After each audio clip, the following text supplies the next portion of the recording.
I set the goal for myself 1 month ago to do 4 videos a week. So how did I do? And what did I learn?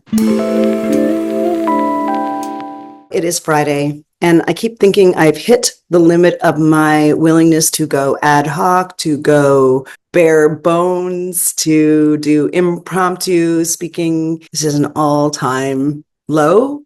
Hi. This is about as ad hoc as I've ever gotten. So I'm just going to be real, be totally unplanned and unpolished here. I don't have any makeup on. My hair's a little bit of a mess. I'm sitting on the floor in the place I'm living and I got a cough.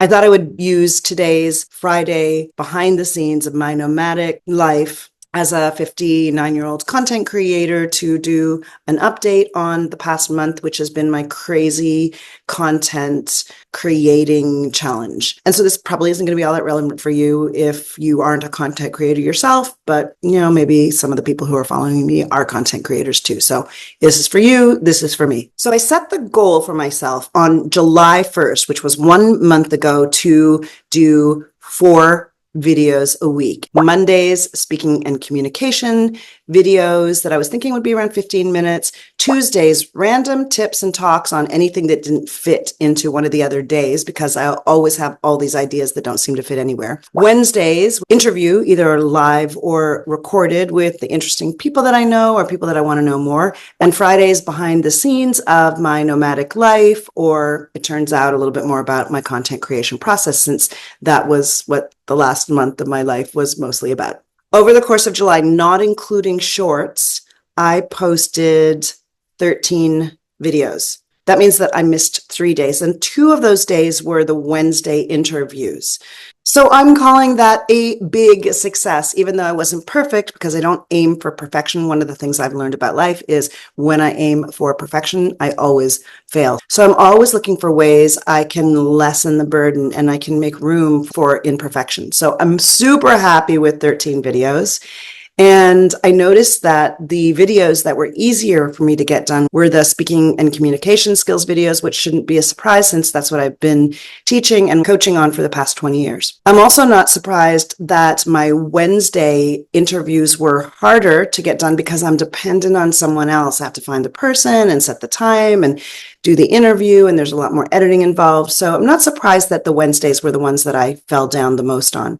Fridays was the most fun because there was a lot of different ways I could play around and explore and experiment and learn new things. So I did some cinematic videos that aren't the best, but I loved jumping into that realm, and I look forward to getting better at that because I noticed that I really loved working on and learning about how to create cinematic content. The Tuesday tips and talks video somehow got missed a little more than some of the other ones too, which I'm a little bit surprised by because there was a lot of room for those to touch on any topic. So 3 of the things I learned from this process were that structure is powerful. Because I had these 4 different areas, there was room for me to be my non-niching, non-specific, multi-interested self.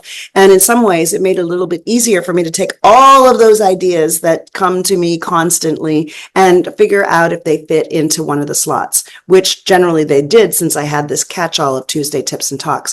It might be that because Tuesday's tips and talks is more wide-ranging and less specific, that's why I missed 1 or 2 of those days. The second thing I learned is that my perfectionism needs to be challenged, and that sometimes when you set a big goal for yourself, it's a forcing function for throwing that perfectionism out the window. And that was a super powerful thing for me to learn and for me to practice. It means that I sometimes posted videos that I wasn't all that happy about. And so that leads me to lesson number 3. This process is a marathon. It is not a sprint. That part of the beauty and excitement and thrill of creating content is the process. Anyone who has taken on any kind of artistic or personal growth oriented challenge knows that the journey is much more important than the destination. And so I had to practice over and over and over again, embracing the journey and the fact that I am learning and practicing and growing and exploring and experimenting rather than reaching a destination. And so it was a great opportunity to practice that and to experience that on a day-to-day basis. It is a constant practice as a human being, even when your intention is not something specific like growth or views or numbers or algorithmic, what's the word? Algorithmic, numbers, results. It's still a practice every day, almost every moment, to continuously remind yourself, or at least for me, to remind myself that that's not what we're up to here, Lisa, that the numbers don't really matter. The reason it's even more of a challenge is because sometimes algorithmic numbers, or what is that word? It's really bugging me. Analytics. That's it. The complication is that sometimes the analytics, even though they're not what you're pursuing, are a great measure.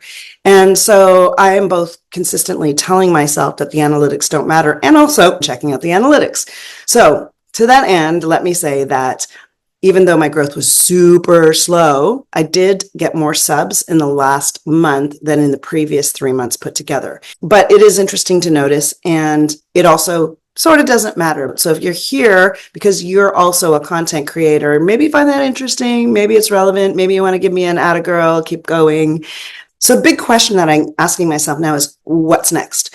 Do I continue to post on a regular basis?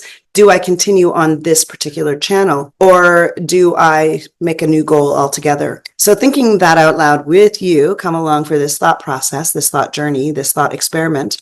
I don't want to throw out the process altogether. I found something really helpful about having 4 different playlists to post to so that particular content could be funneled into one or the other. It helped me structure my ideas. It helped me decide where things fit. It just brought a certain kind of rhythm or order to my creative process. And so I'm definitely going to keep the 4 major playlists. And I think my plan is to continue through August to post speaking and communication skills content twice a month for Tuesday tips and talks and Wednesday interviews. And I'm going to continue to see if I can post the Friday talks like this. So if I keep that as my goal for August, it's still a little bit intimidating. And I have to say that when I made this content challenge for myself in July, I thought I might be setting myself up for a big failure. And I'm really proud of the fact that I kept on going, even though it was imperfect. So I think I'm going to aim for this new, slightly revised plan for August. I do feel nervous about it, though. I'm not sure I can do it. And then again, I wasn't sure I could do July either. So it might take a little bit of revising, but that's going to be my intention and my plan. Imperfect content with 4 weekly Monday communication and speaking skills content, 2 videos on random tips and talks for the month, 2 interviews for the month, and let's also call it 2 Friday behind the scenes videos.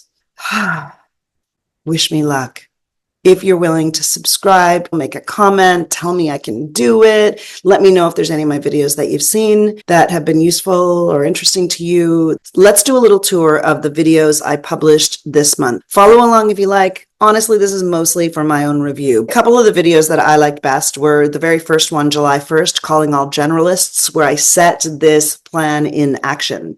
And then I also really liked, even though it's imperfect and I might redo it, my Everything Changes cinematic video that I shot on my trip to Bali. I think the Power of Pause video was also really useful. Pause is one of the key speaking skills and communication skills that can make such a difference in everyone's life. I also really liked my video called Transform Your Health, which was an overview of the health update that I've been working on. So we're almost at the end of the summer. As I've mentioned in other videos, I've been in the Bay Area because my daughter's been home from college and I've wanted to be as close to her as possible. She's going to be going back to college in a couple of weeks. At that point in time, I'll be coming a full year on my nomadic journey, and I'll be heading back to Burning Man for about 4 or 5 days. And then I will be spending some time in Toronto and in Vancouver and in Austin at a number of different retreats. and offering some of my programs too. If there's some speaking skills you'd like to work on, I do have a program that's a one-on-one VIP program called BeSpoke that is a personalized version of my Speak for Yourself course. I'm offering it to just a few people as a trial. Also, I think there's going to be, for the first time in over a year, a polarity workshop embodiment lab coming up in the next couple of months. So if you're interested in any of the things I'm offering, send me a note or write me an email or get on my mailing list or look into my offerings page. And thank you so much for being here. I appreciate your time and any encouragement that you want to give me. I'll put a video you might be interested in here, and there's a playlist here. Thank you, and we'll see you next time.